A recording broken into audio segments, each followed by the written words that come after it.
Hai, what's up guys? Selamat datang ke Kisah Semasa TV. Terima kasih kepada yang sudah subscribe channel ini. Kepada yang belum, bolehlah subscribe untuk mengetahui kisah semasa. PKP 3.0, tiada cadangan umum pakej bantuan baru. Putrajaya, kerajaan tiada cadangan buat masa ini untuk melaksanakan pakej rangsangan ekonomi dan bantuan baru bagi tempoh pelaksanaan Perintah Kawalan Pergerakan PKP 3.0 yang bermula pada hari ini. Menteri Kewangan Tengku Datuk Seri Zafrul Tengku Abdul Aziz berkata, ini berikutan pakej bantuan yang diumum sebelum ini seperti pakej bantuan perlindungan ekonomi dan rakyat Malaysia PERMAI dan program strategik memperkasa rakyat dan ekonomi Pemerkasa masih berjalan. Malah Belanjawan 2021 yang diumum akhir tahun lalu juga menyediakan peruntukan bagi tempoh 12 bulan.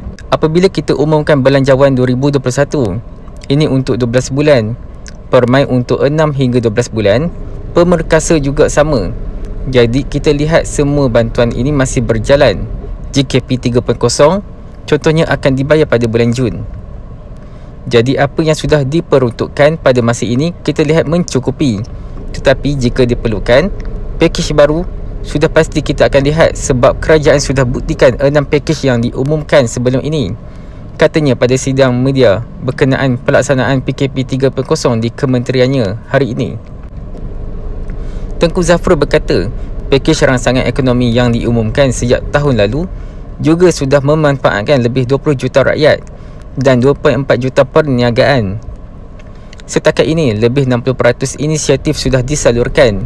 Daripada jumlah ini, sebahagian besar inisiatifnya adalah bantuan segera dan tunai seperti Bantuan Prihatin Nasional BPN, GPK, bantuan subsidi upah dan pelbagai langkah lain untuk melindungi rakyat dan kelangsungan perniagaan.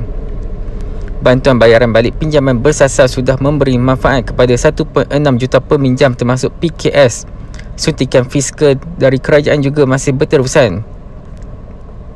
Beliau berkata jumlah peruntukan di bawah kumpulan wang COVID-19 berjumlah RM68 bilion dengan 38 bilion daripadanya sudah dibelanjakan pada tahun lalu dan 27 bilion diperuntukkan bagi 2021. Antara suntikan fiskal yang bakal dibelanjakan adalah Bantuan Prihatin Rakyat BPR fasa kedua.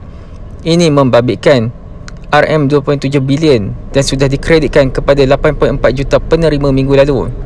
Sementara jaringan prihatin dengan bantuan komunikasi bagi penerima BPR sudah bermula bulan ini.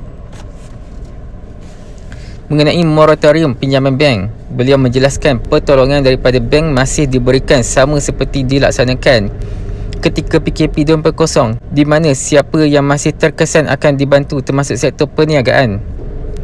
Dalam pada itu katanya secara keseluruhan semua sektor ekonomi negara sudah menunjukkan tanda pemulihan melalui penguncupan tahunan yang lebih kecil berbanding suku tahunan sebelum ini seperti sektor perlombongan dan pengkuarian.